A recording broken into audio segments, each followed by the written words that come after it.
좀 급한 마음에 사셨던 분들은 나 고점에 물린 거 아니야? 어떡하지? 이런 불안감들이 많이 드시는 것 같아요. 그러면 진짜로 금은 왜 하락했는가를 제가 여러 가지 통계와 역사를 돌이켜 봤을 때 이유를 찾아보면 결국은 였어요. 앞으로 금에 대한 상승률은 지난 12개월보다 더 가파를 가능성이 높다라고 생각을 해볼 수가 있습니다. 한 가지 리스크가 있어요. 정확히 이 시기부터 금의 슈퍼사이클이 시작됐다는 걸 알 수가 있어요. 그게 뭐냐면, 안녕하세요. 금투자하고 있고 금거래소 운영하고 있는 6년차 금투자자 조규원이라고 합니다. 반갑습니다. 최근 국제 금값이 하루에 5% 넘게 하락했다는 보도가 있었습니다. 이번 흐름을 어떻게 보시나요?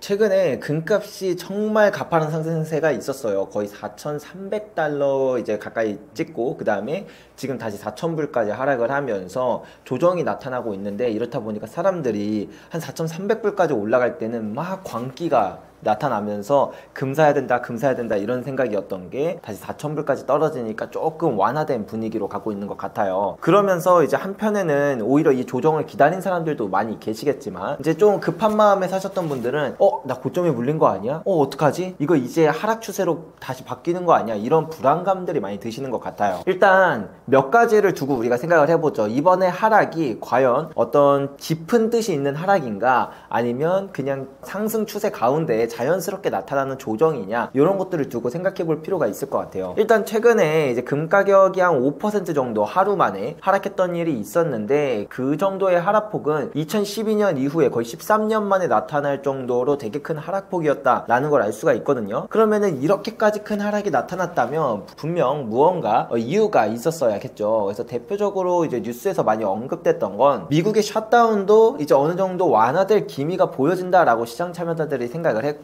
트럼프도 이제 중국과 히토류 관련해서 분쟁을 일으켰던 부분에 대해서 이제 다시 미중 협상이 이루어질 수도 있겠다라는 기대감이 생기면서 뭔가 안전자산 선호 현상이 다시 위험자산으로 옮겨가는 그런 과정에서 금 가격이 떨어졌다라고 이렇게 나타나는 부분들이 있는 것 같습니다. 근데 정말 만약에 진짜 단순히 이 이유가 맞았다라고 한다면, 그러면 그 당시에 주식 가격은 폭등을 했었어야 되거든요. 근데 주식 가격이 거의 오르질 않았어요. 그러면 이게 정말 이 이유가 분명히 영향을 미치긴 했었겠지만, 그 이유 때문만은 금 가격이 하락한 건 아니다라고 이제 우리가 생각해 볼 수 있을 것 같고, 그러면 진짜로 금은 왜 하락했는가를 제가 여러 가지 통계와 역사를 돌이켜 봤을 때 이유를 찾아보면 결국은 단기간에 그냥 너무 많이 올라서였어요. 금뿐만 아니라 뭐 주식이 됐든 코인이 됐든 다양한 투자 상품들에서 지금 이 투자 자산이 단기적으로 좀 과열됐냐 아니면 좀 침체됐냐, 이 두 가지를 판단할 수 있는 대표적인 보조지표 중 하나가 RSI라는 지표가 있습니다. 상대 강도 지수라고 해서 지난 14일 동안의 변동성을 체크해 지금은 좀 고평가되어 있는지, 사람들이 약간 광기가 나타나고 있는지, 이런 것들을 파악할 수 있는 거예요. 일반적으로는 한 70 정도를 넘으면 좀 과열됐다 이렇게 많이 바라보는 편인데, 금이라는 자산 자체가 워낙 변동성이 낮고 또 추세성이 긴 그런 자산이다 보니까 웬만해서 70 이상을 넘지도 않고 웬만해서 30 이하로 떨어지지도 않아요. 그런데 70 이상 올랐다라는 건 사실 그쯤이면은 금 가격의 단기적인 고점을 찍었다라고 볼 수가 있거든요. 근데 그래서 실제로 이제 과거의 역사를 이렇게 쭉 돌이켜 놓고 이제 금 가격 데이터와 RSI 지표를 쭉 깔아 놓으면 70을 넘었던 지점이 대부분 단기 고점이었다라는 걸 알 수가 있었어요. 근데 최근에 이제 하락하기 직전에 어느 정도 수치였냐면 80을 넘어섰습니다. 그러니까 과열의 수치가 상당히 높았다. 사람들이 좀 금에 대해 달려가는 속도가, 그런 어떤 금에 대해서 생각하는 게 조급한 마음에 약간 포모 현상이 나타났었던 것이다, 이렇게 판단할 수 있겠죠. 그렇다라는 건 과열이 있으면 다시 이제 정상화되는 과정 가운데서 금 가격이 이제 좀 단기적으로 하락할 수 있는 여지가 있었고, 이번에는 그런 단기 과열에 대한 정상화로 이제 금 가격이 하락했다라고 보는 게 좋을 것 같습니다. 자, 그럼 여기서 일단 이 정도의 조정은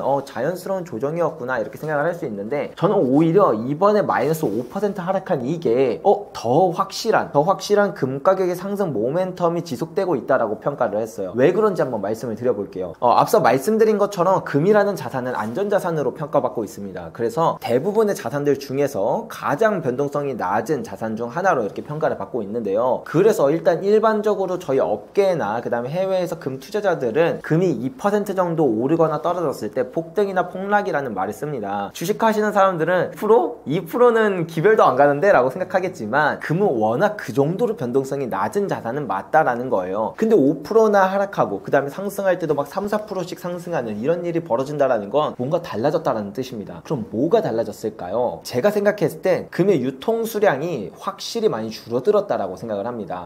일단 과거에는 금이 정말 많았어요. 사람들이 금에 관심을 별로 안 갖고 있는 것도 맞았지만 중앙은행들도 지난 1970년부터 한 2000년대까지는 금을 거의 사지 않고 오히려 계속 팔았거든요. 왜냐면 미국 국채가 짱이라고 생각을 했으니까요. 근데 이제 2010년부터 달러는 너무 많이 풀리고 심지어 러시아가 우크라이나를 침공할 때 외환보유고의 달러 자산을 압류당하는 등 이게 달러가 더 이상 믿음직하지 못하다라는 생각이 들면서 중앙은행들은 계속해서 실물 금을 사모으기 시작했습니다. 근데 중앙은행들이 이렇게 실물 금을 사모으면 뭐 오늘 샀다가 내일 팔고 이러지 않잖아요. 기본적으로 막 10년, 20년, 길면은 막 100년 동안 보유할 목적으로 금을 산다는 거죠. 그 말은 무슨 말이냐면 이마만큼의 실물 금이 세상에서 사라진다라는 겁니다. 옛날이랑 지금이랑 수요가 똑같아도 공급량이 유통될 수 있는 양이 반으로 줄어들면 그러면 금 가격은 폭등을 하게 되고 변동성은 날뛰게 되겠죠. 이런 식으로 특정 자산이 원래 폭등할 때 갈수록 유통 물량이 줄어드는 특성을 많이 가지고 있습니다. 그래서 금 가격이 막 10배가 오르고 20배가 오르고 이런 역사들이 과거에도 많았지만 그때 특징을 보면 중앙은행들이나 아니면 투자기관들이 실물을 싹 쓸어가서 아예 그만큼 정말 많은 양의 금이 시장에서 사라지는 일이 벌어졌고 지금도 비슷한 일이 벌어졌는데 이게 이제 가격으로서 나타나는구나. 이제 정말 본격적인 상승이 나타나기 직전의 과거의 모습들과 되게 일치하는 현상이 나타난다 라는 부분들을 생각하면서 이번에 5% 하락은 저는 오히려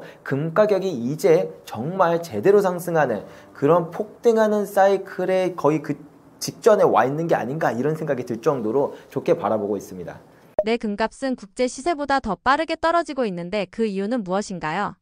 일단 우리나라의 금 가격이 국제 시세, 이제 기준이 되는 시세와 조금 다르게 움직인다라는 걸 먼저 말씀을 드려볼게요. 국제 시세라 함은 우리가 뉴스에서 뭐 1온스당 4,200불을 돌파했다 이렇게 말할 때 온스당 가격, 그거는 이제 국제 시세, 런던의 LBMA나 그다음 미국 뉴욕에 있는 코맥스 시장에서 전 세계에서 가장 큰 금 시장인데 여기서 결정된 금 가격을 의미를 해요. 그래서 이게 이제 1온스 31.1g당 금 가격이 얼마인지를 달러 표시로 표시를 많이 하는데 근데 어쨌든 우리나라 안에서의 금 가격을 원화로 또 표시를 하지 않겠습니까? 근데 우리나라는 첫 번째로 상업광산이 없어요. 그러니까 금의 공급이 거의 없다라는 거죠. 거기다가 이제 삼면은 바다로 막혀 있고 그다음 위에는 북한으로 막혀 있다 보니까 사실상 섬나라에 가까울 정도로 이게 지리적으로 좀 외져 있다라고 볼 수가 있습니다. 그래서 금에 대한 수요가 갑자기 늘어난다고 해도 그만큼 공급을 빠르게 채워주지 못하는 현상 때문에 갑자기 금에 대한 수요가 몰릴 때 국제 시세보다 국내 금 가격이 더 빠르게 오르면서 프리미엄이 붙는 김치 프리미엄 현상이 나타납니다. 이게 심할 때는 10월 중에 우리나라 시세가 국제 시세보다 18%나 더 비쌌습니다. 그 말은 즉 무슨 말이냐면 지금의 금 가격이 이제 한 달 뒤에 금 가격과 똑같다고 하더라도 공급적인 문제가 해소된다라고 한다면 사자마자 18%나 추가로 더 손실을 보고 시작해야만 할 정도로 우리나라는 금에 대한 그런 수요가 뜨거웠고 그거와는 좀 다르게 반대 측면에서 공급은 되게 타이트했다라는 걸 알 수가 있습니다. 근데 이제 금 가격이 좀 하락하면서 사람들의 수요도 좀 많이 줄어들고 그 다음에 이제 과거에 김치 프리미엄이 높을 때 해외로부터 금을 수입하기로 이제 공급을 체결했던 그런 업체들의 물량이 시장으로 쫙 풀리면서 프리미엄이 급속도로 떨어지고 있습니다. 18% 정도까지 치솟았던 지금 김치 프리미엄은 1%대까지 떨어지면서 사실상 정상화됐다라고 볼 수 있어요. 그 말은 즉 금 가격이 국제 시세도 조금 떨어졌지만 그것보다 김치 프리미엄이 빠지면서 우리나라의 금 가격이 더 가파르게 떨어지는 모습이 나타났었다. 요렇게 이해하시면 될 것 같습니다. 1g당 19만원대 후반이라는 금값은 투자자 입장에서 어떤 심리적 구간으로 볼 수 있나요? 일단 이제 금 가격이 많이 올라가다 보니까 지금 막 한돈을 살려고 해도 거의 80만원에서 90만원 정도를 줘야 되다 보니까 되게 부담스럽다라고 생각하시는 분들이 많이 생긴 것 같아요. 근데 그거는 여러분 아니지 정확히 말하면 그냥 당신만의 생각입니다. 왜 그런지 말씀을 드려볼게요. 우리가 돌반지를 선물한다라고 할 때는 돌반지는 선물용이다 보니까 이거 20만원이었는데 지금 90만원? 이건 좀 부담인데? 이런 생각이 들고, 또 주얼리를 할 때도 옛날에 똑같은 목걸이, 2돈짜리 목걸이가 한 100만 원이면 살 수 있었는데 지금은 거의 150만 원을 줘야 된다고?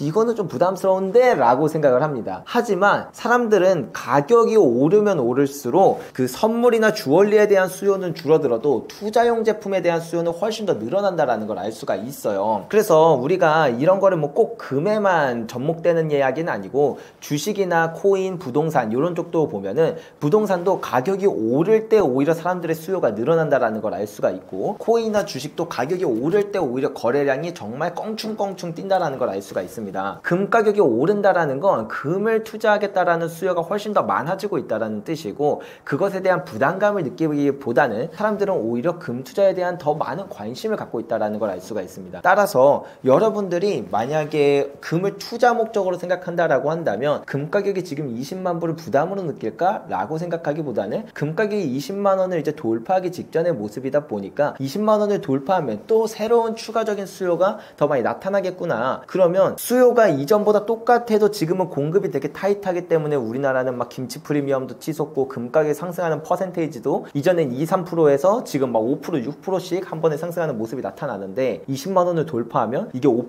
6%가 아니라 그 다음엔 7%, 8%씩 상승하는 그런 더 큰 변동성과 더 큰 상승폭을 보여주지 않을까라고 이렇게 기대할 수 있는 오히려 그런 좋은 지표가 된다라고 보시면 좋을 것 같습니다.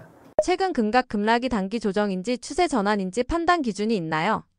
금값이 지금이 조정인지 아니면 진짜 하락 추세로 빠져든 건지 요거는 확실하게 알 수 있는 몇 가지 지표들이 있어요. 일단 이것을 이해하기 위해서는 금 가격이 언제 왜 오르는지에 대해서 알면은 바로 이해가 쉽거든요. 우리가 금이라는 자산이 왜 오를까를 생각하면 금 가격에 가장 큰 영향을 미치는 요소들을 통계학적으로 파악을 해봐야 됩니다. 통계적으로 봤을 때 금 가격에 가장 큰 영향을 미치는 요소는 전 2가지 정도로 추격해서 말씀을 드릴 수가 있어요. 첫 번째는 실질금리라는 데이터입니다. 실질금리는 은행에서 주는 이자와 그 다음에 물가상승률 요거를 그냥 단순하게 뺀다라고 생각을 해도 크게 다르지 않습니다. 그러니까 쉽게 말해서 나는 은행에 예금을 해둬서 은행 이자로 3%의 이자를 받았는데 1년에 물가가 막 10%씩 뛰어요. 그러면 나는 3%의 이자를 받았지만 실질적으로 나의 자산에 대한 가치는 마이너스 7%만큼 떨어졌다라고 볼 수가 있겠죠. 인플레이션이 너무 높으니까. 그러면 사람들은 생각을 하는 거예요.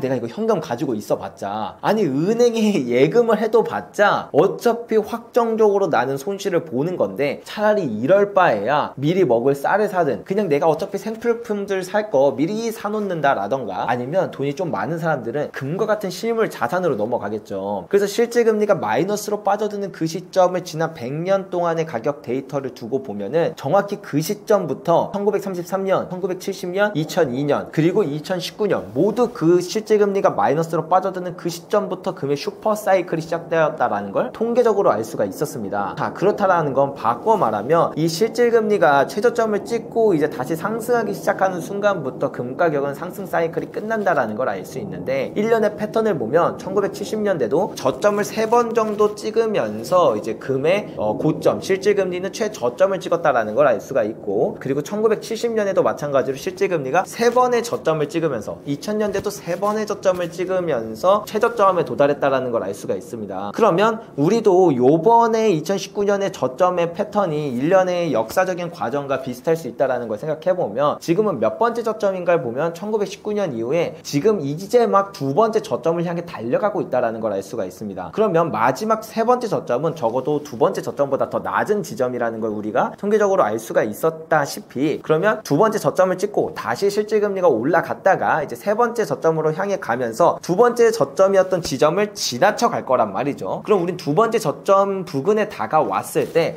이제 슬슬 고점 부근에 왔겠구나라는 걸 이제 인지하면 됩니다. 근데 아직은 2번째 저점을 이제 달려가는 수준이다 보니까 3번째 저점이 정말 금 가격으로 따졌을 때 최고점을 다가가기 위해선 아직 한참 멀었다. 시기적으로 봤을 땐 이제 막 중간을 지나서 이제 본격적인 상승이 이루어지는 시점이다라는 걸 알 수가 있고요. 그 다음에 두 번째로 금 금 가격이 슈퍼사이클을 알리는 신호 중에 하나가 바로 생산량입니다. 금의 공급은 늘어날 때도 계속 늘어나지만 또 줄어들 때도 계속 줄어드는 이런 길고 분명한 추세성을 가지고 있어요. 그래서 금 가격도 100년치 차트를 두고 보면 오를 때도 내내 오르고 떨어질 때도 내내 떨어지는 이런 길고 분명한 추세성을 가지게 되는 거거든요. 그래서 이 금의 생산량이 어떻게 변하는가를 우리가 정확히 파악해 볼 필요가 있는데, 생산량이 줄어드는 시점부터 금의 슈퍼사이클이 시작되었다는 걸 알 수가 있습니다. 이것도 마찬가지로 1933년 그리고 1970년 2002년 그리고 2019년부터 이제 금의 생산량이 고점을 찍고 내려가기 시작했다는 걸 알 수 있고, 정확히 이 시기부터 금의 슈퍼사이클이 시작됐다는 걸 알 수가 있어요. 그러면 이제 이걸 바꿔 말하면 금의 생산량이 최저점을 찍고 이제 올라가기 시작하는 시점부터 금의 고점 부근에 올 거다라는 걸 우리가 충분히 알 수 있다시피 금의 생산량이 어떻게 움직이는가를 보는 게 좋은데, 지금은 한 거의 10몇 년 동안 금광 기업들이 그런 자본 투자를 거의 해놓질 않았습니다. 그래서 생산량이 줄어들고 있는 것도 플러스 지정학적인 위기도 많이 벌어지고 있어서 금광 기업들의 생산 비용도 많이 올라가고 있고요. 여기에 환경 규제까지 얽히다 보니까 생산량이 정말 빠르게 줄어들고 있습니다. 그리고 마지막으로 네 번째, 지구상에 남아있는 금이 이제 정말 별로 없어요. 그래서 캘 만한 금도 별로 없어서 생산량이 늘게 되게 어려운 시점이다. 어쨌든 이런 생산량이 지금은 계속 줄어들고 있는데 앞으로 한 4, 5년 정도 지난 시점쯤 되면 다시 올라가기 시작할 거라고 저는 예측을 하고 있기 때문에 이 생산량도 추세성을 기준으로 봤을 때 아직 중간을 조금 넘은 시점이다. 본격적인 상승장이 이제 시작되겠구나라는 걸 암시한다라고 볼 수 있다시피 지금은 그런 본격적인 상승장의 초입부 정도라고 생각을 하시면 될 것 같고요. 그리고 이제 이 하락 추세로 바뀌는 그 고점 부분을 어떻게 알 수 있는가는 아까 말씀드린 실제 금량, 생산량의 변화를 계속 트래킹하는 게 제일 중요하다. 지금 그런 측면에서 바라봤을 때 최근의 하락은 하락 추세로 변환되는 게 아니라 상승 추세 가운데 자연스럽게 나타나는 조정이다. 이렇게 이해하시면 될 것 같아요. 향후 6에서 12개월 금값의 주요 시나리오를 두 가지로 제시해 주신다면 어떤 모습인가요?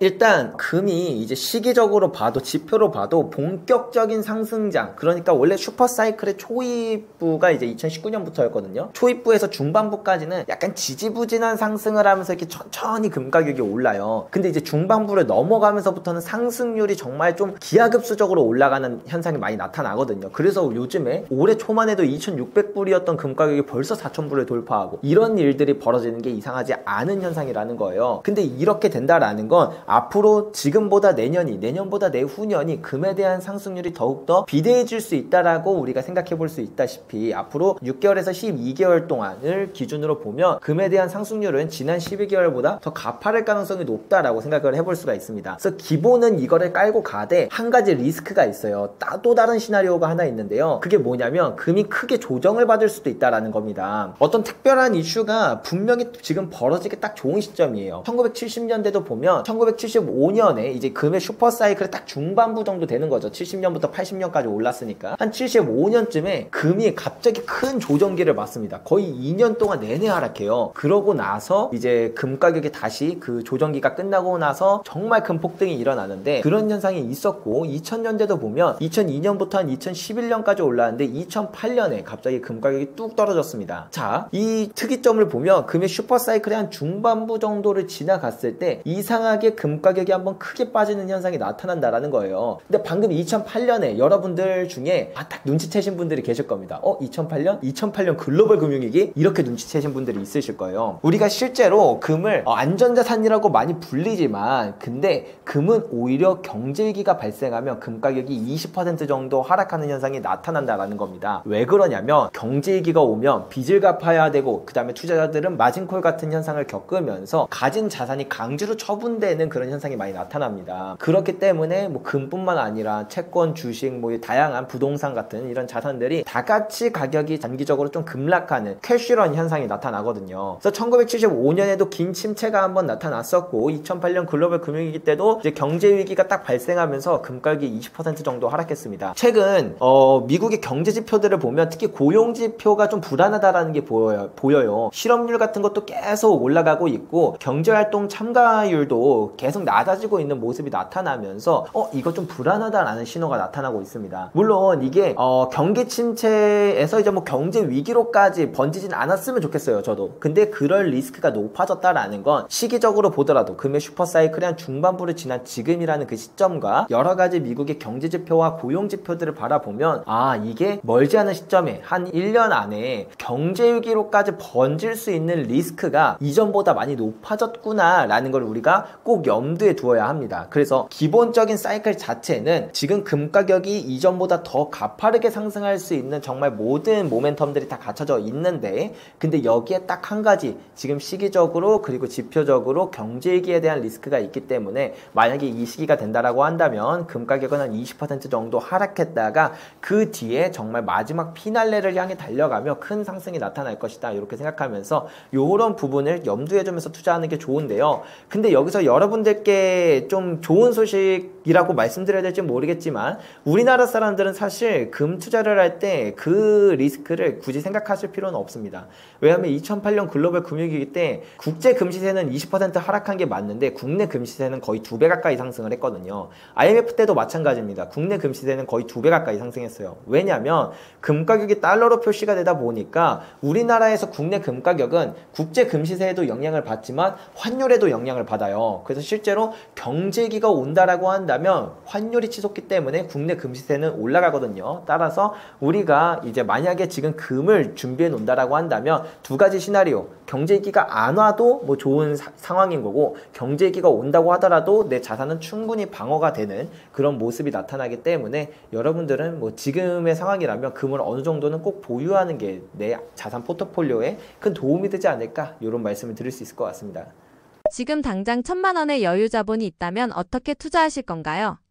1,000만 원을 다 넣는 거는 저는 추천드리진 않아요. 물론 저는 다 투자하고 있어요. 저는 제 전 재산을 다 금과 은으로 투자하고 있기는 한데, 근데 이제 이게 저처럼 금에 대한 100%의 확신이 있다라면 상관이 없지만, 금이라는 자산이 지금처럼 오를 땐 무섭게도 오르지만 또 막 1년, 막 진짜 길면은 4년까지도 횡보하면서 사람 지치게 만들거든요. 금 가격을 보면 횡보하다가 폭등하고 횡보하다가 폭등하고 해요. 그럼 우리가 사실은 금을 모아야 되는 시점은 횡보하는 시점에 많은 수량을 매집을 해놔야 되는 건 맞는데, 그게 확신이 없으면 사람이 좀 지칩니다. 막 그렇게 한 1년도 아니에요. 4개월만 횡보해도 이제 뉴스에서는 금 별로다 이런 뉴스 나오고, 사람들 주변에서도 이미 금에 대한 그 관심도는 다 꺼지다 보니까 이제 나한테 얘기해요. 야, 그거 아직도 금 투자하고 있어? 이런 얘기를 했을 때 확신이 없으면 사실은 그 투자를 계속 유지하기가 어렵거든요. 그래서 저는 추천드리는 건 그냥 내 전체 자산의 한 10% 정도, 1,000만 원이 있다라고 한다면 100만 원 정도만 금을 투자해 놓으시고 나중에 투자에 대한 확신이 올라감에 따라 조금씩 늘리시면 될 것 같습니다. 미국 기준금리 인하 기조가 금값에 어떤 영향을 줄 수 있나요? 일단 기본적으로 금리가 낮아진다라는 건 제가 일부에서 말씀드렸던 것처럼 금 가격에 가장 큰 영향을 미치는 요소가 실질금리라는 데이터거든요. 실질금리는 다시 한번 말씀드릴게요. 명목금리에서 물가 상승률을 뺀 값입니다. 그 말은 무슨 말이냐면 금리는 낮아질수록 인플레이션은 높아질수록 금 가격이 좋다라는 거예요. 그래서 금리 인하 사이클에 들어선다라는 건 금 가격에 좋은 영향을 미치는 것은 사실입니다. 물론 지난 역사 한 100년 정도의 금 가격 데이터를 두고 이제 금리와 비교했을 때 금리 인하기에 꼭 금 가격이 폭등했냐 하면 그렇진 않아요. 하지만 왜냐면 이제 실제 금리가 내려가는 것만큼 물가 상승률도 빨리 내려갈 수도 있으니까. 근데 지금의 현상을 보자 이거죠. 지금 인플레이션은 잘 내려오질 않습니다. 오히려 되게 끈적끈적하면서 한 3%대를 유지하는 모습이 나타나고, 때때로는 다시 치솟으면서 인플레이션이 다시 고인플레이션으로 가는 그런 모습도 나타날 수 있겠다라는 그런 두려움도 생기는 와중에 금리 인하 사이클에 들어섰다라는 거예요. 세상은 다시 세계화로 가고 있는 게 아니라 점점 더 탈세계화로 가고 있는 와중에 금리 인하 사이클이 시작됐다라는 거고요. 그 말은 무슨 말이냐면 인플레이션은 올라가는데 금리는 추가적으로 더 내려가는 현상처럼 나타나다 보니까, 그래서 거의 4월부터 8월까지 4개월 동안 횡보했던 금 가격이 이제 9월 금리 인하가 확정시 되자마자 갑자기 치솟는 모습이 나타났었던 거죠. 따라서 지금 이제 금리 인하 사이클에 들어섰고, 그리고 이런 사이클이 생각보다 좀 더 빨라질 거라는 기대가 나타남에 따라서 금 가격은 계속해서 상승 모멘텀들이 이제 어떤 트리거가 생길 때마다 튀어오르지 않겠는가, 이런 모습이 보여질 거로 저는 예상하고 있습니다. 지정학적 긴장이 완화될 경우 금값은 어떤 흐름을 보일 가능성이 있나요? 이제 기본적으로 전쟁이라는 것 자체가 세계가 불안하다라는 뜻이고, 그렇게 불확실성과 불안이 이렇게 세상에 퍼질 때는 안전자산에 대한 선호도가 많이 높아지는데, 그 중에서도 금에 대한 선호도가 많이 높아져요. 왜 그런가 하면 사실 경제위기 때는 아까 전에 1부 때 말씀을 드렸지만 오히려 금 가격이 하락하는 현상도 많이 나타나거든요. 이게 왜 그런가 우리가 생각을 해보면 단순히 불안보다도 이 이면에 사람들의 생각에는 전쟁 오면 경제위기 오는 거 아니야? 라는 생각까지 번져서 그래요. 근데 우리가 경제위기를 하나로 이렇게 이야기를 하지만 실제로는 두 가지 종류의 경제위기가 있다고 생각을 하시면 됩니다. 첫 번째는 인플레이션형 경기 침체. 그러니까 물가가 상승하면서 경제가 안 좋은 현상이 나타날 수도 있고, 반대로 물가가 하락하는 디플레이션형 경기 침체가 발생할 수도 있습니다. 근데 이제 지난 1980년부터 지금까지 이렇게 쭉 둘러서 보면 대부분의 경기 침체가 디플레이션형 경기 침체로 일어났어요. 그래서 우리의 인식의 경제 위기는 그냥 디플레이션형 경제 위기를 모두 경제 위기로만 생각을 했었던 겁니다. 근데 인류 역사를 돌이켜 보면 사실 디플레이션형 경기 침체보다는 인플레이션형 경기 침체가 더 많았어요. 근데 특히 전쟁 같은 경우는 화폐를 많이 발행하거든요. 전쟁을 무조건 이겨야만 하니까. 근데 무기도 많이 사야 되고 군인들도 많이 이제 징집을 해야 되고 여러 가지 돈 쓸 일은 많은데 이제 갖고 있는 돈은 한정적이니까 일단 종이 화폐를 마구마구 찍어내면서 화폐 가치를 평가절하하는 일들이 벌어집니다. 그렇다 보니까 이 전쟁이 벌어진다라는 건 인플레이션형 경기 침체가 발생할 확률이 높겠구나라고 모두가 생각을 하면서 그래서 금으로 달려갔던 거예요. 우리가 경제위기 온다면 달러를 많이 사곤 했었잖아요. 그런 이제 종이화폐, 그 중에서도 이제 가장 공직력이 높고 사람들한테 신뢰도가 높은 화폐인 달러를 많이 생각을 하는데, 인플레이션형 경기 침체가 올 거라고 생각한다면 달러가 아니라 실물 금 같은 거를 원하게 되거든요. 그래서 지난 러시아 우크라이나 사태 때도 그렇고, 그 다음에 이란 이스라엘 전쟁 때도 이런 전쟁이 일어나기 직전 상황에 보면 금 가격이 크게 치솟는다라는 걸 알 수가 있습니다. 근데 사실 대부분의 전쟁은 단기적으로만 금 가격에 영향을 미치고 장기적으로는 큰 영향을 미치지 않는다라는 걸 알 수가 있어요. 왜냐면 이란과 이스라엘의 전쟁 물론 크죠. 물론 큰데 그게 세계 경제에, 이만한 경제에 미치는 영향은 요만할 정도로 되게 미미하다라는 겁니다. 러시아 우크라이나 전쟁도 마찬가지예요. 물론 원자재 가격도 폭등하고 여러 가지 유럽 국가들한테도 안 좋은 피해를 입힌 건 맞지만 전체 그 온 지구상에 있는 그 모든 거대한 경제에 비해서 미치는 영향은 정말 미비하다라는 겁니다. 다만 그런 전쟁이 발생한 직전에는 사람들의 그 상상력이 되게 커지면서 이게 단순히 러시아 우크라이나 전쟁뿐만 아니라 이게 세계대전으로도 퍼질 것 같아라는 생각이 옮겨가면 금에 대한 수요가 크게 치솟고 그걸로 인해서 가격이 단기적으로 상승했을 뿐이죠. 실제로 보면 러시아 우크라이나 전쟁이 일어나고 한두 달 정도만 지나도 다시 가격이 원상태로 돌아갔다라는 걸 알 수 있고, 이란 이스라엘 전쟁, 그다음에 이스라엘 하마스 전쟁, 이런 중동 전쟁 측도 보면은 대부분 비슷했습니다. 이전에 한국 전쟁 때도 똑같았고요. 걸프전 때도 똑같은 현상이 나타났었습니다. 따라서 지정학적 위기가 계속해서 나타난다라는 거는 앞으로도 금가격에 대한 상승 모멘텀들을 계속 불을 지펴주는 일들은 벌어지겠지만, 그런 거 하나하나 딱 이슈 하나만 딱 두고 본다라고 한다면 그것에 대해서 이제 금가격에 미치는 영향은 비교적 적다. 그래서 만약에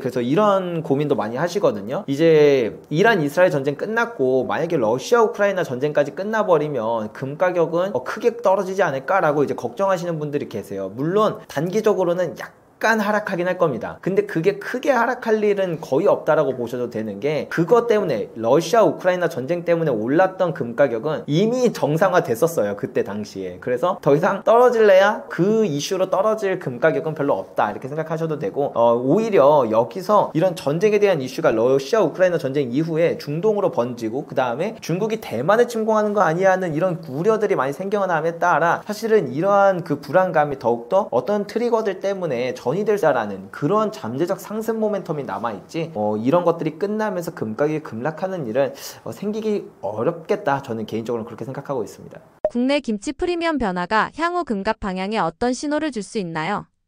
김치 프리미엄이라는 게 우리나라만 국제 시세보다 금가격이 비싼 걸 의미를 하는데요. 우리나라는 이제 공급적으로 되게 타이트해요. 광산이 있어서 금이 생산되는 것도 아니고 해외로부터 금을 수입할 때도 약간의 시차가 존재하기 때문에 갑작스러운 금에 대한 수요가 몰리면 우리나라는 이제 금을 사기 위해서 프리미엄을 줘야 되는 김치 프리미엄 현상이 나타납니다. 이거는 제가 금 투자를 6년 동안 하면서 자주 봐왔던 일이었어요. 사실은 1년에만 하더라도 최소 두세 번 이상은 이제 늘상 반복되는 일이었는데, 근데 이상한 점은 뭐냐면 옛날에는 김치 프리미엄이 이제 3% 정도 오르면 야 이거 좀 금 가격이 비싸다, 5% 오르면 미쳤다라고 평가를 했어요. 그 정도가 이제 적절한 김치 프리미엄의 수준이었습니다. 하지만 작년부터 뭔가 이상해요. 뭔가 많이 달라졌습니다. 작년부터 이게 5%를 넘는 일들이 종종 나타나곤 했는데, 근데 올해 2월에는 20% 그리고 올해 10월에는 18%를 찍었어요. 그러니까 과거랑 뭔가 많이 달라졌다라는 겁니다. 그러면 제가 이제 금거래소를 운영하고 있기도 하고 6년 동안 금 투자자이기도 하고 금 유튜버이기도 하고 하다 보니까 사람들의 인식이 어떻게 바뀌었는가를 이제 여러 가지 지표들을 확인해 봤는데, 첫 번째로 수요가 는 건 맞아요. 대략적으로 한 3, 4배 정도 늘었습니다. 근데 그것보다 더 특이한 건 공급이 예전만치 않다라는 거예요. 옛날에는 어땠는지 제가 설명을 드릴게요. 옛날에는 이제 금 가격이 2,000불이 한 고점이었어요. 2008년부터 2011년까지 급격히 상승하면서 2,000불을 찍고 이제 쭉 내려왔다가, 그 다음에 이제 코로나 팬데믹 때 2,000불 한번 찍고 또 내려왔다가 하면서 2,000불만 오르면 이제 가격이 떨어지는 현상이 나타났거든요. 그래서 2,000불 대의 사람들이 어떻게 생각했는가를 제가 그때로 돌아가서 그때 당시에 영상, 그때 당시에 이제 뉴스, 그 다음에 이제 커뮤니티, 그 다음에 이제 유튜브에 올라왔던 댓글들, 이런 것들을 확인해 보면 어떤 현상이 나타났냐면 2,000불만 돌파하면 사람들이 금값 비싸다 하고 다 같이 팔러 갔어요. 그러니까 가격이 비싸다라고 표시할 수 있는 금값이 사상 최고치를 돌파할 때면 오히려 공급이 쫙 풀렸다라는 겁니다. 그러면서 김치 프리미엄이 생기는 게 아니라 역김치 프리미엄, 오히려 우리나라가 해외보다도 금 가격이 더 싼 현상들이 많이 발생했거든요. 근데 이제 2,000불을 돌파해서 3,000불을 되는 순간부터는 되게 달라집니다. 사상 최고치라는 뉴스가 나오면 사람들이 오히려 금을 이젠 안 팔아요. 갖고 있는 것도 더 꼭꼭 숨겨놓게 됩니다. 왜냐? 더 오를 거라고 생각하니까.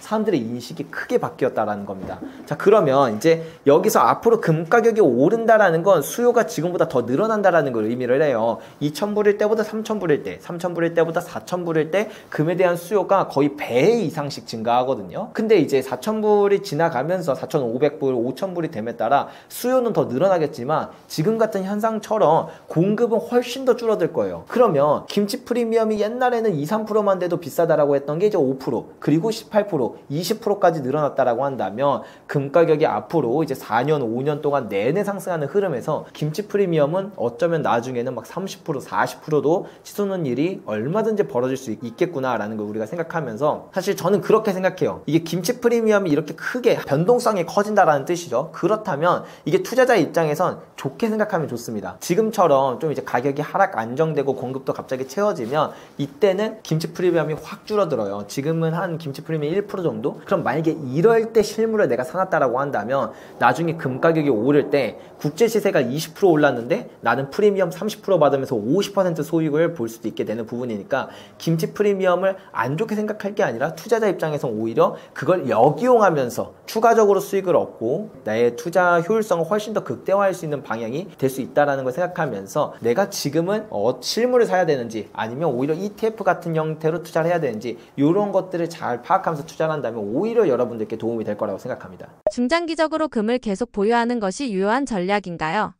일단 기본적으로 우리가 금을 왜 지금 이렇게 많이 찾고 사람들이 관심을 갖는가를 생각을 해보면 좋을 것 같아요. 근데 그거는 여러분들도 느끼고 저도 느끼고 우리 모두가 느끼고 있습니다. 왜 금을 내가 자꾸 관심을 갖고 있을까는, 내가 현금을 갖고 있는 게 불안한 거예요, 사실은. 그러니까 금을 안 산다라는 건 그냥 안전자산인 다른 자산을 일부 보유하고 있다라는 건데, 그 안전자산이라고 하는 게 대부분이 사람들이 생각하는 건 현금이나 예금 정도예요. 우리가 예금 대표적인 안전자산이라고 이야기를 하잖아요.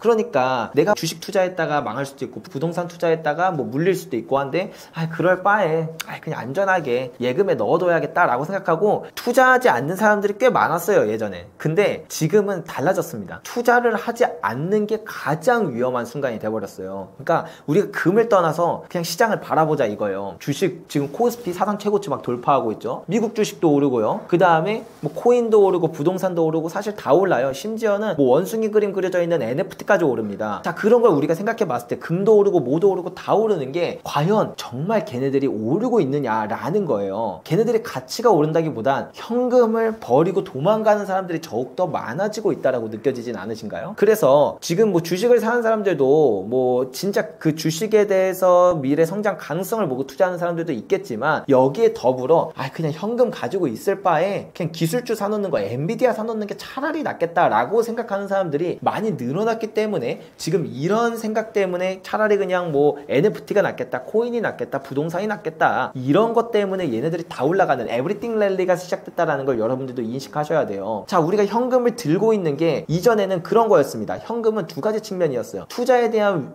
위험성을, 리스크를 지고 싶지 않기 때문에 선택하는 선택지, 혹은 다른 자산들이 크게 하락했을 때 그거를 기회로 잡기 위해서 일부 보유하고 있는 그런 측면에서 현금이라는 혹은 예금이라는 선택지를 선택을 했거든요. 근데 지금은 투자하기 무서워서 투자를 안 한다라고 하기엔 현금을 갖고 있는 게 가장 위험한 투자가 되는 그런 시기로 접어들었다라는 겁니다. 그리고 기회를 포착하기에는 지금은 모든 자산들이 다 올라요. 현금 빼고 다 오릅니다. 오히려 현금을 갖고 있었기 때문에 나는 그 기회를 잡지 못하는, 그런 오히려 기회를 놓쳐버리는 현상이 나타난다라는 거죠. 그래서 이런 시기들이 언제 있었는가를 보면 1970년대도 그랬고요, 1930년대도 똑같았습니다. 근데 두 시기의 특징을 보면 초기에는 자산들이 다 올라요. 1920년 후반에 보면 주식 가격이 정말 역사상 가장 고평가되어 있는 수준이다라고 말할 수 있을 정도로 되게 고평가돼 있었고, 그때 부동산도 올랐고 진짜 자산이랑 자산은 다 올랐어요. 채권 가격도 거의 역사상 최고점 수준을 그 당시에 찍었었거든요. 그리고 이제 1970년대도 마찬가지고요. 비슷한 현상들이 다 일어납니다. 근데 그 뒤에 무슨 일이 벌어지냐면 결국에 현금의 가치가 본격적으로 빠르게 줄어들면서 주식이나 부동산 같은 자산들은 가격이 좀 많이 조정이 되고 금 가격이 막 미친 듯이 치솟습니다. 70년대에 26배나 상승을 했고요. 그 다음에 이제 1930년대는 금본위제라고 해서 금 가격이 고정되어 있었기 때문에 우리가 그냥 단순한 가격으로 보면 금 가격이 별로 안 오른 것처럼 보이지만 그때는 금을 소유하는 것 자체를 불법으로 만들었기 때문에, 그래서 사람들이 금을 사고 싶어도 살 수가 없어서 법적으로 그냥 불법이었습니다. 그래서 그렇게 보인 것 뿐이지, 그것에 대해서 사람들이 어디로 이동했는가를 보면 금을 못 사니까 금광 주식을 샀어요. 그래서 어떤 일이 벌어졌냐면 그 당시에 이제 대공황이라고 하는 미국 역사상 가장 큰 경제위기가 일어났거든요. 그래서 그 대공황 때 주가 지수가 무려 마이너스 89%가 하락했습니다. 그러니까 어떤 한 주식이 90% 떨어진 게 아니라 주식시장 전체가 마이너스 90% 정도 하락할 정도로 정말 심각한 위기였다는 거예요. 근데 이 시기 때 금광 주식들의 가격이 4-5배 정도 올랐습니다. 이게 왜 이상한 거냐면 일반적으로 경제위기가 오면 그 금광 주식도 주식이기 때문에 가격이 떨어져요. 2008년 글로벌 금융위기, 2020년 코로나 팬데믹 때 보면 그냥 주가지수 떨어지는 만큼 거의 비슷하게 금광 주식들도 가격이 떨어지거든요. 보통 한 반토막 정도? 그 말은 사실은 대공황 때도 금광 주식들도 가격이 90% 정도 하락했어야 된다라는 거예요. 근데 4-5배 올랐다는 건 금광 주식의 가격이 4-5배 오른 게 아니라 40에서 50배 올랐다라고 평가하는 게 맞습니다. 그 말은 즉 금 가격이 올랐어야 될 수요가 금을 살 수 없게 불법화했기 때문에 금광주로 간 것이기 때문에 1930년대도 금에 대한 수요가 어마어마했구나. 그 말은 즉 1970년대, 1930년대 그리고 현재 다 똑같은 현상을 겪고 있기 때문에 지금 당장은 에브리띵 랠리지만 앞으로 현금의 가치는 더 빠르게 떨어질 거고 그걸로 인해서 금에 대한 상승세가 어마어마하게 나타날 수 있겠구나. 즉 현금을 보유하는 것 자체가 되게 큰 리스크고 이걸 해치하기 위해서는 꼭 금을 일부라도 보유해야 되겠구나 라는 걸 이 시대 전체 상황에서 역사적으로 계속 반복된 패턴으로 보여주고 있다는 겁니다. 자, 여러분들도 슬슬 느끼고 있고 국밥 가격 오르고 짜장면 가격 오르는 것만 봐도 여러분들 느끼고 계셨다시피 이게 단 한순간에 벌어지는 일종의 해프닝일 거냐 아니면 역사적 패턴대로 장기적으로 발생하는 패러다임의 변화일 거냐를 우리가 같이 생각해 보면서, 그렇기 때문에 저는 더욱더 지금은 현금을 보유하는 게 리스크이기 때문에 금을 일부라도 일단 보유하고 시작하자. 제 말을 전부 다 이해하지 못하더라도 일부라도 그렇기 때문에 좀 보유를 해놓고 어느 정도 제 이야기도 그 다음에 다른 전문가분들도 많이 계시잖아요. 그런 것들 들어보면서 확신이 생김에 따라 조금씩 금의 비중을 늘려가면 돼요. 금 관련 ETF 거래가 늘면서 시장 참여 구조가 변하고 있습니다. 이 흐름을 어떻게 평가하시나요? 일단 ETF라는 게 금 가격을 그대로 따라가도록 설계된 일종의 펀드이기 때문에 금 가격이 이제 장기적으로 상승한다라고 한다면 금 ETF 역시 그만큼의 상승폭을 이제 이어나갈 것으로 보여지기는 하는데요. 근데 문제가 뭐냐면 이 ETF뿐만 아니라 우리가 대부분 투자하는 금융 상품들이 이게 중복 담보가 걸려 있다라는 겁니다. 이거를 이제 영어로는 리하이포테케이션이라고 하는데, 한마디로 진짜 금은 이만큼밖에 없는데 이만큼의 공급을 시장에 발생을 시킨 거예요. 그래서 이제 뭐 대표적으로는 런던의 LBMA나 미국의 이제 코맥스 같은 전 세계에서 가장 큰 상품 거래소들을 보면 거기에서 이제 금이 실물 금에 비해 138배 정도 더 많은 양이 거래되고 있다는 걸 알 수가 있습니다. 근데 이제 만약에 진짜로 금 가격이 폭등하기 시작하면 실물 인도에 대한 부분들이 많이 생겨나거든요, 기본적으로. 근데 아까 말씀드린 것처럼 실물 금에 비해 138배나 많은 금융상품이 거래되고 있다라고 한다면, 그러면 이게 실물 인도가 나왔을 때 138명 중에 한 명한테밖에 실물을 못 준다라는 거예요. 그럼 이제 나중에는 금융상품에 대한 그 종이금이라고 표현을 하거든요. 이런 종이금 시장 자체가 붕괴될 수 있는 여지도 있다. 이게 대표적으로 우리가 생각을 해봤을 때 2022년에 이제 니켈 사태라는 게 있었거든요. LME, 전 세계에서 가장 큰 금속거래소 중에 한 곳인 LME 런던 금속거래소에서 니켈이 가격이 폭등하는 일이 있었습니다. 그때 중국의 칭산홀딩스라고 있었어요. 이게 전 세계에서 가장 큰 니켈 생산 기업 중에 하나인데, 여기서 이 회장이 이렇게 생각을 한 거죠. 아, 니켈 가격이 좀 비싼 것 같은데 공매도나 할까? 어차피 뭐 가격이 만약에 좀 오른다고 하면 그냥 우리가 캐서 넣으면 되는 거니까, 공급하면 되는 거니까 하고 그 공매도를 했어요.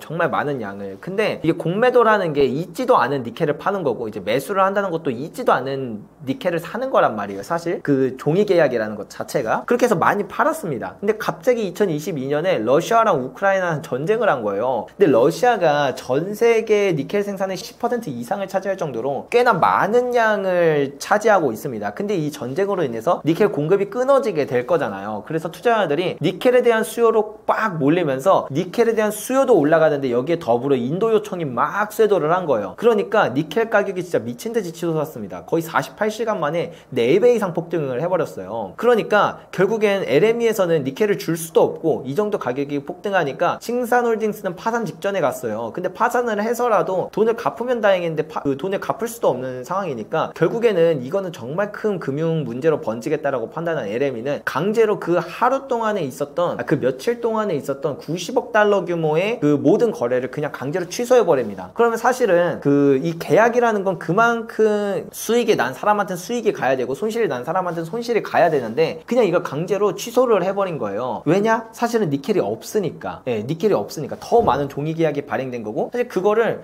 니켈을 주거나 아니면 그만큼 돈을 갚거나 하면 끝인데, 그렇게 줄 수 없게끔 중복담보 시스템이 되어 있으니까, 그러니까 강제로 이 거래를 취소해버리는 사건이 벌어졌습니다. 사실 이게 2022년에만 있었던 것도 아니고 1970년에 오일 쇼크 때도 똑같은 일이 벌어졌고요. 원래 이 선물 시장은 이런 일들이 종종 벌어진다라는 걸 알 수가 있어요. 그래서 금 가격이 상승하기 시작하면 금은 이제 실물 인도에 대한 부분도 많이 생기기 때문에, 이런 특히 종이 계약 형태로 갖고 있는 건 저는 약간은 리스크가 있을 수 있겠다, 과거의 역사를 돌이켜볼 때 라고 생각을 해서, 개인적으로는 ETF보다는 실물을 더 추천드리는데, 이제 초보자분들이 이제 막 입문을 할 때는 ETF가 좀 간편하니까 이런 걸로 투자를 하셨다가 나중에 실물로 넘어가는 걸, 그래서 제가 많이 추천을 드렸던 겁니다. 그래서 결론적으로는 ETF 지금 투자해도 괜찮나요? 괜찮습니다. 당장 그런 일이 벌어진다라는 건 아니니까. 근데 장기적으로는 그런 리스크가 있다라는 거, 이런 걸 이제 카운터파티 리스크라고 하거든요. 거래 상대방 위험이 있기 때문에 그런 형태의 자산, ETF가 됐던 그런 금융 자산의 형태로 이제 금을 보유하는 건 저는 좀 리스크가 있을 수 있다라고 생각을 해서, 언젠간 내가 실물로 넘어갈 거를 꼭 염두에 두면서 이제 투자를 하면 좀 더 도움이 되지 않을까 싶습니다.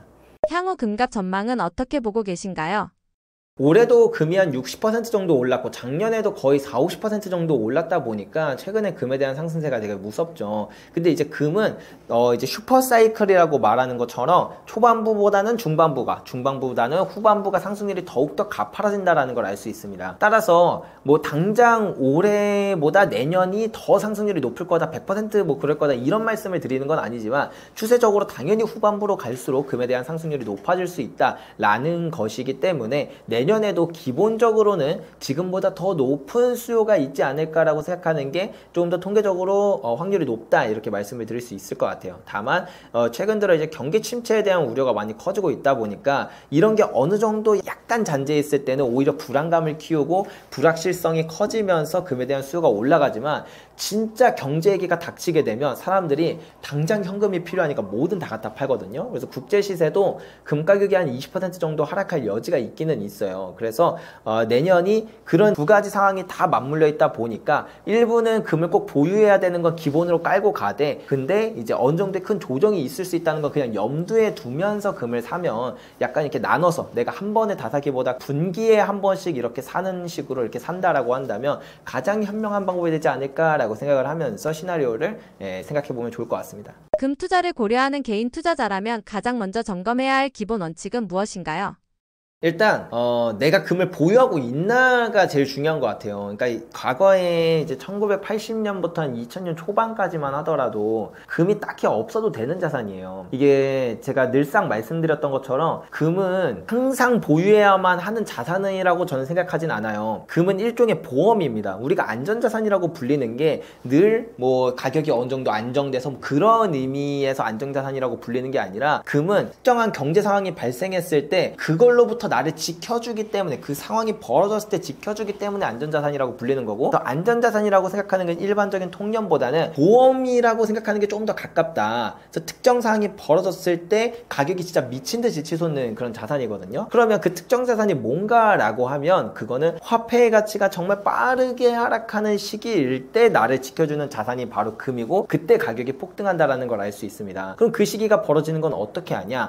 금이라는 자산에 가장 큰 영향을 미치는 요소를 딱 하나만 꼽으라고 한다면 실질금리라는 데이터로 알 수가 있어요. 실질금리가 플러스 기간일 때는 굳이 금을 가지고 있을 필요가 없습니다. 은행에 예금만 해도 확정적으로 실질적인 내 자산이 올라가는데, 굳이 금을 보유하면 이자도 배당도 안 주는 금을 굳이 보유할 이유가 없잖아요. 그래서 이런 시기 때는 금 가격이 내내 하락하거나 아니면 그냥 적절한 수준을 늘 유지하는 형태를 띱니다. 근데 이 실질금리가 마이너스로 한번 빠져들기 시작하면 그 다음부터는 이제 금 가격이 미친듯이 치솟는 현상이 나타나는데, 이게 1970년, 1930년 그리고 2002년에도 똑같았고 2019년에도 이 사이클이 시작됐다라는 걸 알 수가 있습니다. 따라서 지금은 여러분들이 이미 어차피 느끼고 계실 거예요. 우리 모두 체감하잖아요. 뭐 물가 정말 빠르게 올라가고 현금의 가치가 뚝뚝 떨어지고, 뭐 주변을 둘러보면은 진짜 현금 빼곤 다 오르는 것 같은 현상이 나타나는 게, 사실 지금 되게 특이해서가 아니라 역사적으로 이러한 현상이 나타난 시기들은 주기적으로 나타난다라는 걸 알 수가 있고, 그 시기가 이번 주기가 다시 한번 도래했기 때문이다라고 생각을 하면서 지금은 일단 내가 금을 일부라도 가지고 있어야 돼요. 전체 자산의 최소한 10% 정도는 가지고 있어야 되니까 요거는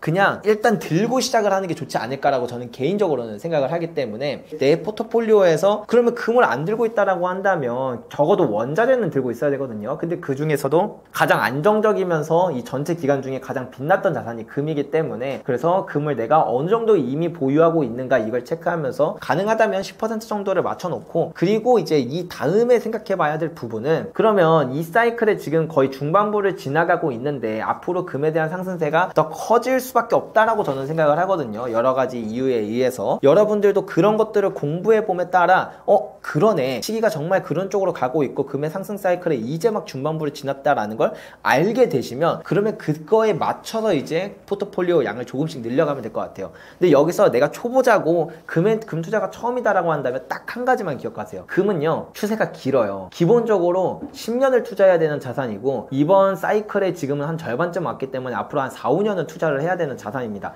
그 말은 뭔 말이냐면, 추세가 길기 때문에 오를 때도 내내 오르지만 그게 이렇게 선형적으로 오르는 게 아니라 횡보하다가 폭등하고 횡보하다가 폭등하고 이런 식으로 오른다라는 거죠. 그럼 여러분들이 투자하는 그 시기의 대부분은 횡보하면서 좀 지루한 시간이 많이 나타날 거예요. 그리고 그 시기 동안 정말 다양한 소음도 나타날 겁니다. 이제 뭐 금은 끝났다, 뭐 이제 하락 추세로 접어든다, 뭐 이제 금 고점 찍고 내려간다, 막 이런 다양한 이야기가 들릴 텐데, 그렇기 때문에 금 투자가 되게 생각보다 지루해요. 1970년대도 보면 금 가격이 26배나 상승했지만 구간을 되게 잘라서 보면은 금 투자했던 사람들이 대부분 26배가 뭐예요? 한 두세 배도 수익을 못 냈던 이유들도 보면 되게 지루하기 때문이거든요. 그래서 여러분들도 이걸 미리 알고 계시면 됩니다. 금의 사이클은 길고 그 기간 동안 되게 지루한 형태로 이제 올라가는구나 라는 걸 이해한다라고 한다면, 금 투자를 하면서 내가 중간에 잘못된 판단을 하는 일도 적어질 테니까 요것만 딱 기억하고 투자를 시작하시면 좋을 것 같습니다. 현물 금과 금 ETF 등 어떤 투자 방식을 추천하시나요? 최근 들어서 이제 런던의 LBMA와 미국의 코맥스, 전 세계에서 가장 큰 금 시장이죠. 여기서 금에 대한 현물 인도 요청들이 많이 나타나고 있습니다. 그러니까 우리가 금 투자를 한다고 한다면 뭐 ETF도 있고 뭐 KRX 금 시장도 있고 금 선물도 있고 정말 다양한 형태의 금 투자 방법들이 있는데, 근데 세상에는 조금 다른 모습으로 흘러가고 있다는 걸 알 수 있어요. 특히 중앙은행이나 투자 기관들이나 이런 스마트머니들은 오히려 지금 같은 때 실물 금을 찾아가고 있다. 사람들한테는 종이 계약을 떠넘기고 실물로 바꿔가고 있다는 걸 우리가 파악할 수가 있거든요. 왜 그런가를 생각해보면 정말 다양한 이유가 있지만 몇 가지를 이제 정해서 보여드릴게요. 일단 첫 번째로 2020년 코로나 팬데믹 때 러시아가 우크라이나를 침공하면서 외환보유고에 이제 달러 자산이 압류당하는 현상이 나타났습니다. 그걸 보면 달러라는 자산 자체가 독립적인 게 아니라 결국에는 미국이 원하면 그렇게 동결할 수도 있는 자산이구나 라고 생각하면서 각국의 중앙은행들이 달러 자산을 버리고 금으로 모으기 시작했습니다. 근데 금을 모으더라도 그러면 아까 말한 것처럼 뭐 선물 형태로 투자를 할 수도 있는 거잖아요. 그럼 내가 보관도 안 하고 얼마나 좋습니까? 근데 실물로 사기 시작했어요. 왜냐? 선물이라는 건 그 계약도 상품 거래소 어디 있죠? 네, 아까 말씀드린 대로 런던과 뉴욕에 있습니다. 그 상품 거래소에서 만약에 인도 요청을 거부한다던가 하는 일들도 벌어질 수 있겠다라고 생각을 한 거죠. 그러니까 실물 말고는 이제 믿을 수 없는 세상이 됐다라고 생각을 하는 거예요. 그래서 중앙은행들도 실물로 금을 사 모으기 시작한 것 플러스 그 다음에 2015년부터 사실은 더 먼저부터 독일 같은 경우에는 미국의 이제 포트녹스나 이런 연준 이런 데다가 금을 맡겨놨었어요, 독일이. 근데 그 금을 찾아가기 시작했습니다. 그리고 프랑스, 네덜란드 이런 국가들도 금을 찾아가는 것에 대한 논의가 계속 이루어지고 있거든요. 이게 과거의 역사랑 되게 비슷해요. 1960년대도 이제 미국이 상당한 양의 금을 보유하고 있었는데, 근데 이 당시에 이제 프랑스가 미국에 찾아가서 금을 내놔라, 내금 내놔라라고 하면서 달러 주고 이제 금으로 싹 바꿔가는 현상이 나타났습니다. 그 뒤에 이제 독일, 뭐 이탈리아, 프랑스 이런 국가들이 다 금을 본국으로 송환하기 시작했고 1970년부터 결국에는 금가격이 26배나 폭등하고 나서야 이런 현상이 진정되기 시작했거든요. 중앙은행들이 금을 본국으로 송환하고 실물로 사모으기 시작한다라는 건 뭔가 이상한 겁니다. 화폐를 관장하는 기관인 중앙은행들이 화폐를 버리고 금으로 도망가고 있다. 이것도 일단 이상한데, 여기서도 그냥 금이 아니라 실물금을 가지고 도망가고 있다라는 건 여러분들이 잘 생각해봐야 될 포인트인 것 같고요. 그 다음에 2025년 7월부터 바젤3가 이제 개편안이 시행이 되었습니다. 바젤이라고 하는 건 뭐냐면 전 세계 모든 그 은행들을 규제하는 규제 기관 정도로 생각하시면 돼요. 그래서 은행들이 뭐 안전자산을 몇 퍼센트 보유해야 되고 이런 기준을 정해놓는 거거든요. 근데 여기서 정말 특이한 수정사항이 하나 있었습니다. 그게 뭐냐면 금이 티어 1 자산으로 상승했다라는 거예요. 티어 1 자산은 무위험 자산입니다. 무위험 자산. 그런 이전에는 달러랑 미국 국채가 무위험 자산이었어요. 근데 이제 금이 무위험 자산이 됐다라는 건 대부분 중앙은행들이나 아니면 그냥 시중 은행들이 다 이제 이렇게 생각을 하는 거죠. 안 그래도 달러 내가 보유하고 있어 봐야 가치 떨어지는 거 뻔한데 이거 들고 있는 게 참 불안한데 라고 생각을 했던 그런 투자은행들이 효율 측면에서라도 이제 금을 사놔도 된다라는 거예요. 근데 여기서 바젤3가 거기에 추가 문구를 하나 펴놨어요. 뭐냐면 금을 사면 티어 1 자산으로 인정을 해줄 건데 대신 실물 금이어야 되고 그걸 너네 금고에 직접 보관해야만 그것만 티어 1 자산으로 인정을 해준다라는 겁니다. 만약에 선물거래소에서 금을 매수하는 형태도 진짜 금이라고 한다면 굳이 바젤3에서 이렇게 실물 금을 직접 보유하는 것만의 티어 1 자산으로 올릴 필요가 없잖아요. 사실 알고 있는 겁니다. 종이 금의 형태가 실물 금보다 138배나 많다고 이제 평가가 되고 있는데, 그만큼 앞으로 금에 대한 중요성이 더 높아지고 수요가 높아지고 화폐 가치가 떨어짐에 따라서 실물 대란이 일어날 수 있다는 걸 알고 있는 것 같아요. 그랬기 때문에 요즘에 투자은행들이 금 사는 거 보면 선물 형태로 안 사요. 실물로 쓸어가고 있습니다. 그러면 중앙은행들, 그 다음에 투자은행들, 투자기관들 실물로 쓸어가고 있습니다. 이 큰 손들을 이미 실물로 쓸어가니까 이제 시중에 금이 얼마 안 남았어요. 안 그래도 온 지구상에 있는 모든 금을 다 이렇게 긁어 모은다고 해도 자유의 여신상의 절반밖에 안 되거든요. 근데 그 정도로 금이 희귀한 자산인데 실물은 이것밖에 없는데 이 많은 실물 중에 대부분을 큰 손들을 그렇게 쓸어가고 있다는 겁니다. 그러니까 그럼 이제 어떤 현상이 벌어지냐면 안 그래도 별로 없는 금 중에 정말 조금 남은 금, 그 실물을 담보로 이만큼의 종이 계약이 발행되어 있다라는 거예요. 이제 금 가격이 본격적으로 앞으로 상승을 더 이어나가게 되겠죠. 그것에 따라 이제 금에 대한 수요가 많이 늘어나게 될 텐데, 과연 이 실물 인도가 언제까지 가능할 거냐라고 하면 언젠간 이제 불가능한 지점이 반드시 도래하게 될 겁니다. 그럼 그때 내가 ETF나 실물이나 그런 종이금의 형태를 보유하고 있는 사람이면 권리를 주장할 수 있냐? 사실 주장할 수가 없어요. 선물이나 특히 ETF 같은 경우에는 실물 인도 요청을 할 수가 없단 말이에요. 주장할 수가 없어요. 그럼 그땐 이제 그것에 대한 리스크가 있는 거죠. 그래서 이것을 일단은 경제학에서는 카운터파티 리스크라고 이야기를 해요. 거래 상대방 위험이 있는 형태로 금을 투자하는 것이다. 물론 그런 일이 안 벌어질 수도 있겠죠. 저도 안 벌어지기를 바랍니다. 근데 그럼에도 불구하고 벌어질 수 있다라는 건 굳이 내가 그 리스크를 질 필요가 있겠는가라는 거예요. 만약에 제가 올해 초처럼 아니면은 최근 한 2, 3주 전처럼 금이 막 우리나라만 김치 프리미엄이 18%, 20%라서 금을 실물로 사면은 막 2, 30% 정도 손해를 보고 시작해야 된다라고 한다면 그러면 좀 여러분들께 다른 답을 드렸을 것 같아요. 좀 이렇게 지금은 많이 프리미엄이 붙었으니까 이럴 때는 ETF로 잠깐 투자를 하셔도 괜찮을 것 같다라고 말씀을 드렸을 것 같은데 지금은 이제 실물에 대한 프리미엄이 1%도 안 됩니다. 다시 정상화됐어요. 그러면 굳이 내가 그런 카운터파티 리스크가 있는 자산을 살 필요가 있겠는가? 실물을 사도 가격이 이제는 똑같은데 라고 생각하기 때문에 저 같은 경우에는 그래서 제 전체 자산의 대부분 거의 99%가 전부 실물로 가지고 있습니다. 뭐 그래서 무조건 실물로만 해야 된다 그건 아니지만 여러분들이 지금 ETF로 투자하셔도 괜찮고 다른 금융자산 형태로 투자하셔도 괜찮지만 이게 카운터파티 리스크가 있다라는 건 인지하시고 뭐 나중에 조금 더 생각이 바뀌신다면 언제든지 또 실물로 넘어가시면 그 좋은 시점에 넘어가시면 도움이 되실 거라고 생각을 합니다. 국내금 투자에서 김치 프리미엄 리스크는 실제로 얼마나 중요한 요소인가요? 김치 프리미엄은 자주 있었던 일이에요. 사실은 제가 금 투자를 6년 동안 했고 금거래소를 운영하면서 계속 봐왔다시피 1년에 적게는 한 두세 번 정도는 항상 김치 프리미엄이 있었습니다. 우리나라는 상업 광산도 없고 그 다음에 삼면이 다 바다로 막혀있고 위에 북한이 있다 보니까 섬나라처럼 금의 유출입이 조금 시차가 있는 그런 현상이 나타나요. 그래서 갑자기 수요가 몰리면 우리나라는 이제 금이 부족하니까 사람들이 웃돈을 주고 사는 그런 현상이 나타나면서 김치 프리미엄이 있었죠. 근데 과거에는 한 2, 3% 정도의 김치 프리미엄이 나타나는 게 일반적이었지만 지금은 그게 막 점점 막 5%, 7% 가다가 이제는 김치 프리미엄 한번 발생했다 하면은 거진 20%에 가까울 정도로 치솟는 현상이 나타난다. 그 말은 무슨 말이냐면 우리나라 사람들이 금에 대해 관심을 갖는 그런 수요가 많이 늘어난 것도 맞고 그 수요에 비해 이제 실물금이 세계적으로 좀 많이 부족하다라는 게 우리나라를 통해서 드러나고 있다라고 생각을 하시면 좋을 것 같아요. 그래서 지금은 아직은 우리나라만 좀 두드러지게 나타나는 현상이지만 이게 이제 가까운 나라 뭐 홍콩이나 일본 이런 국가들에서도 종종 나타나는 것처럼 이게 세계적으로 더 퍼지면서 실물금에 대한 프리미엄 현상이 앞으로는 금 가격이 올라감에 따라 더 두드러지게 나타나지 않을까. 즉 금에 대한 유통 물량 자체가 점점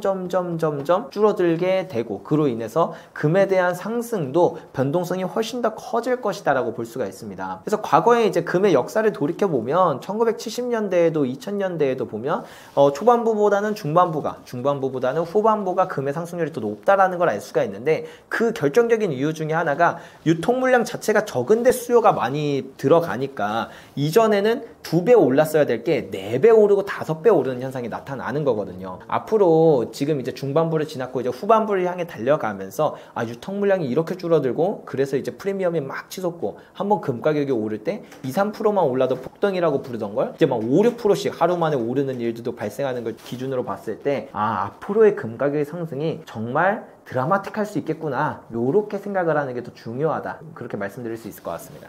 1971년 금본위제가 붕괴하던 시기와 지금의 시장이 닮았다는 분석이 있습니다. 이번 금값 조정은 단순한 하락인가요? 아니면 새로운 전환점인가요?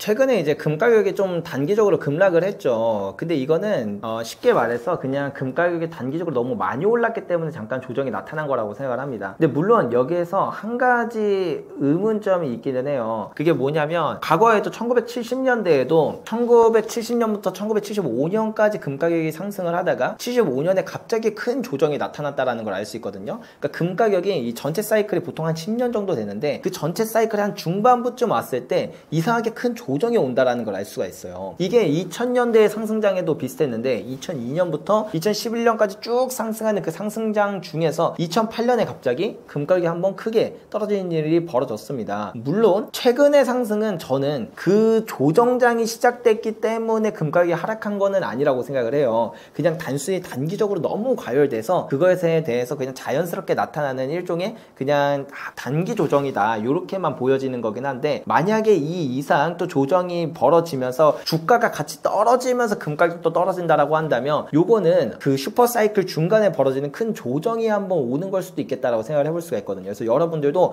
주가 지수랑 금 가격이 같이 떨어지는 그런 현상이 나타나는지를 파악하면 될 것 같고, 그게 아니라 이제 뭐 주식은 주식대로 움직이는데 금 가격만 이렇게 살짝 조정이 일어난 모습이 뭐 앞으로도 그냥 적절히 나타난다라고 한다면 이건 단기 조정이구나 이렇게 생각하시면 될 것 같아요. 근데 이제 만약에 금 가격이랑 주식 가격이 같이 떨어지면은 이게 왜 금의 큰 조정이다 라고 제가 말씀을 드리냐면, 2008년에도 그랬고 1975년에도 그랬고 그 조정이 일어난 결정적인 이유는 경기 침체가 왔기 때문이에요. 금이 안전자산이라고 불리니까 많은 분들이 생각을 하는 게, 안전자산은 경제위기 때 뭔가 나를 지켜주는 자산일 거야 라고 생각을 하지만, 실제로 금은 경제위기 때 금 가격이 하락하는 현상이 나타납니다. 그래서 2008년에는 한 20% 정도, 그 다음에 1975년에도 한 그 정도의 하락률이 발생하게 되기 때문에 지금 뭐 경제지표나 고용지표도 다 안 좋은 현상이 많이 나타나고, 이 와중에 세계는 점점 불확실성으로 가고 있다 보니까 이런 상황에서 주가랑 금 가격이 같이 떨어진다라는 건, 이거는 이제 어쩌면 경제위기로 빠져드는 그런 초입부의 모습일 수도 있기 때문에 이 부분만 유의하면서 금 가격을 바라본다라고 한다면, 그러면은 지금의 하락이 전체 사이클의 중반부에서 나타나는 큰 조정의 시기인지, 아니면 그냥 단기적으로 잠깐 조정했다가 다시 상승으로 가는 그런 조정인지, 요거를 정확하게 알 수 있을 거라 생각합니다. 최근 금 시장에서는 어떤 보이지 않는 비용이나 구조적 리스크가 나타나고 있나요? 금시장에서 되게 특이한 현상들이 많이 나타나고 있어요. 일단 김치 프리미엄이라는 현상이 나타나는 것 자체가 되게 특이한 현상이거든요. 원래 이게 자연스럽긴 합니다. 우리나라는 이제 금에 대한 공급이 되게 타이트한 현상이 나타나기 때문에 금 가격이 한번 오르기 시작하면은 우리나라만 금 가격이 비싼 그런 김치 프리미엄 현상이 원래 나타나거든요. 근데 그 수치가 한 2, 3%가 적절해요. 원래 적절했어요. 근데 그게 5, 6%가 되더니 지금은 한번 올라가면 18%, 20%까지 벌어지는 현상이 나타납니다. 이게 특별하게 좀 이상한 포인트고요. 또 다른 하나는 예전에는 금 가격이 사상 최고치다라는 뉴스가 나오면 사람들이 다 같이 금을 팔러 가서 오히려 시장의 공급이 쫙 풀리는 현상이 나타났는데, 지금은 금값이 사상 최고치다라는 뉴스가 나오면 기가 막히게 금에 대한 공급이 사라져요. 금을 팔러 오려고 했던 사람도 다시 장롱으로 금을 넣어버리는 현상이 나타나거든요. 즉 지금은 기본적인 수요 자체가 사람들이 금을 잘 팔지 않는 시기라는 겁니다. 왜냐? 금을 판다라는 건 팔고 현금을 받잖아요. 근데 현금을 갖고 있는 것 자체가 리스크니까 사람들이 금을 잘 안 팔기 시작했다라는 거예요. 그 말은 즉 시중에 유통되는 유통량 자체가 많이 줄어드니까 이제는 금 가격이 오를 때 옛날에 2, 3%만 올라도 폭등이라도 불리는 게 이제는 5, 6%씩 오르고, 앞으로는 하루만 해도 금 가격이 10%가 오르는 그런 기이한 현상도 충분히 나타날 수 있을 만큼 유통 물량이 정말 줄어들고 있구나. 그리고 내가 앞으로, 지금은 아직은 그래도 실물을 살 수 있지만 앞으로 금에 대한 수가 더 올라가고 금 가격이 올라감에 따라 실물을 적절한 가격에 살 수 있는 날에 얼마 안 남았을 수도 있겠다라는 생각도 들더라고요. 금값 급등기에 나타나는 과열 신호는 어떤 형태로 포착되었나요? 금 가격이 정말 이제 한번 오르기 시작하면은 막 26배, 뭐 많으면 막 100배 가까이 상승할 때도 있었거든요. 그럼 그때 이제 어찌됐든 금 가격도 오르고 오르다 보면 적정 가격을 넘어서 버블의 단계에 이제 진입을 하기도 합니다. 그러면 이게 지금 버블인지 아닌지를 알 수 있는 그런 정확한 방법이 있어요. 그거는 금이라는 자산이 폭등했던 역사들을 보면 되는데, 금은 5,000년이라는 시간 동안 돈으로서 사용했었습니다. 이제 로마 시대 때도 보면 이제 뭐 데나리온이라는 화폐 통해서 뭐 은화라는 게 있었고, 뭐 솔리두스라던가 이런 식으로 금화나 은화 자체를 돈으로서 계속 썼었거든요. 근데 이제 얘네들이 무거우니까 이제 종이 화폐로 이 금을 담보로 한 종이 화폐가 많이 나타나기 시작했고, 그것들을 많이 발행하면서 금 자체가 돈이 아니라 이제 이 종이 화폐를 사람들이 돈으로 바라보면서 금 가격이라는 게 나타나기 시작을 했습니다. 그러면서 이 종이 화폐가 너무 많이 발행되면 언젠간 이 종이 화폐에 대한 신뢰가 조금 사람들한테 많이 깨지기 시작할 때, 그때 금 가격이 다시 재평가되는 일들이 주기적으로 발생한다는 걸 알 수 있어요. 그래서 사실은 금 가격이 한번 오르면 무섭게 오르는 게, 그 신뢰가 굳건할 때는 화폐를 아무리 많이 풀어도 금 가격이 꿈쩍도 안 하다가 이 신뢰가 한번 무너질 때 그동안 풀렸던 모든 화폐의 양만큼 금 가격이 다시 재평가가 이루어지거든요. 근데 그냥 그 풀린 양만큼만 올라가도 되는데, 근데 이 정도로 가격이 크게 치솟으면 갑자기 사람들의 투기 심리가 붙으면서 가격이 올라갑니다. 그래서 우리가 역사 역사적으로 바라볼 때 금 가격이 최소 어느 정도까지는 올랐는가를 보면 그 국가가 보유한 금 보유량과 그 다음에 그 국가가 발행한 화폐량, 그것 중에서도 가장 보수적으로 본다라고 한다면 본원 통화량인 M0를 기준으로 볼 수가 있거든요. 그래서 우리는 이제 기축통화가 달러니까 미국을 기준으로 봤을 때 미국이 보유한 금 보유량 8,133톤과 그 다음에 미국의 이제 본원 통화량 M0 한 5.2조 달러 정도 되는데, 요거를 나눠보면 금 가격이 21,000불 이상은 상승할 거다, 요렇게 볼 수가 있거든요. 실제로 미국이 1930년대도 1970년대도 이제 금 가격이 상승하기 시작할 때 요거 이상 올랐다라는 걸 알 수 있어요. 근데 1970년대는 이제 그 금 가격이 정말 무섭게 오르다 보니까 그 적절한 가격을 넘어서 정말 그 한참 이상 가격이 올랐었습니다. 따라서 지금도 21,000불 정도를 도달하게 되면 이제 이때부터 버블권, 과열권에 진입을 하게 될 텐데, 그 뒤에 어디까지 오를지를 알기 위해서는 뭐 다양한 투자 전략들을 활용해서 그 매도 시그널을 잡아야 되지만, 어쨌든 21,000불을 돌파하면 지금 과열 구간에 들어섰구나, 요거를 이해할 수가 있게 되는 거죠. 최근 조정 국면을 투자 기회로 볼 수 있다는 의견이 나옵니다. 대표님은 어떻게 보시나요? 금 가격은 앞으로도 이제 우상향하는 자산이라고 저는 생각합니다. 기본적으로도 금은 화폐가 많아짐에 따라 가격이 올라갈 수밖에 없어요. 그래서 영원히 우상향하는 자산이다, 길게 보면, 초장기로 보면 그렇게 기본 전제로 깔고 갈 수 있는데, 그 중에서도 지금은 금의 슈퍼사이클 기간 중에서도 중반부를 지나간 본격적인 상승이 나타날 수 있는 그런 지점이기 때문에 앞으로는 금 가격의 상승세가 되게 두드러지게 나타날 수 있다는 걸 기본으로 깔고 우리가 생각을 했을 때, 금 가격은 당연히 그 상승 추세가 조정하는 기간보다 훨씬 길고 더 높을 거라는 걸 알 수 있습니다. 따라서 조정이 나타나는 기간 혹은 횡보하는 기간이 우리가 매수를 하기에 가장 적기라는 걸 알 수가 있어요. 다만 문제가 뭐냐면, 이제 이 금 가격이 한번 오르기 시작하면 지금처럼 본격적인 상승이 일어날 때는 상승도 하락도 변동이 되게 크다라는 겁니다. 따라서 내가 한 5% 정도 떨어졌어요. 이제 금 가격이 싸졌다 하고 사면 그 뒤에 한 5%가 더 떨어질 수도 있는 거고, 혹은 이제 한 10% 정도 올랐다라고 생각해서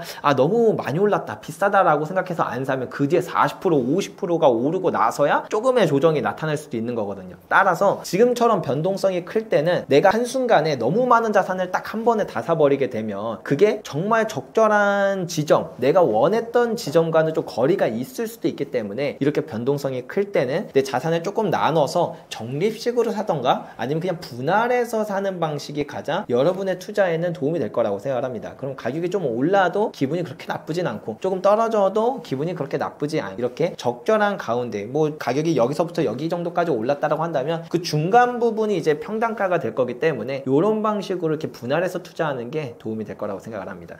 반대로 지금이 위험 신호로 해석된다면 투자자들이 가장 경계해야 할 요인은 무엇인가요?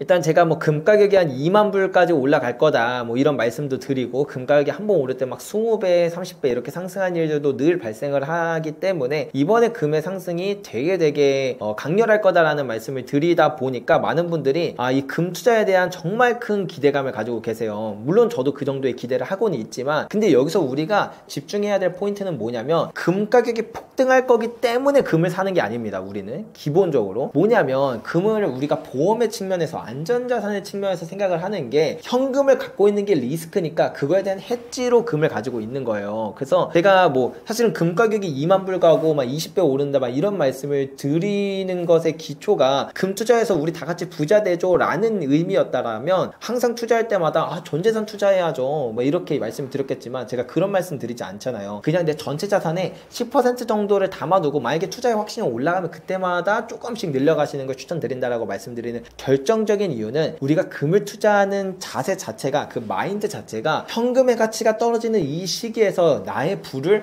보존하기 위한 생각으로 금을 투자한다라고 생각을 하는 게 가장 금 투자함에 있어서 마인드적인 측면에서 중요하다. 만약에 이거를 생각하지 않는다라고 한다면 금 가격이 변동도 앞으로 되게 클 거고, 그리고 지지부진한 구간도 반드시 올 거예요. 그리고 또 조정의 기간도 올 거고요. 그때 못 버팁니다. 절대 못 버텨요. 제가 6년 동안 지금 금 유튜브를 운영하고 있지만 초창기에 금 투자했던 사람들 금 가격이 그때는 20만 원이었어요. 벌써 80만 원 가까이 올랐다 보니까 거진 4배 가까이 상승을 했잖아요. 그러면 그 사람들 다 부자 됐겠네라고 생각하지만 실제로 그 당시에 금 투자했던 사람 중에 지금까지 남아있는 사람 거의 찾아보기 힘들고요. 많은 구독자들 중에 실제로 20만 원대 투자를 했는데 오히려 손실 보고 판 투자자들이 훨씬 더 많아요. 그러니까 이 금이라는 자산 자체가 되게 그 지루하고 그 다음에 조정도 오고 길고 추세가 길고 하다 보니까 우리가 마인드 자체를 이거 투자해서 부자 되겠다라고 마인드를 갖기 시작하면 그러면 그런 흐름 속에서 여러분들의 투자가 생각보다 성공적이지 못할 가능성이 높다. 따라서 마인드를 내가 현금에 대한 해지로 금을 보유한다라고 투자를 해야 더 그 금 투자의 본질에 가깝다라고 말씀드릴 수 있을 것 같습니다.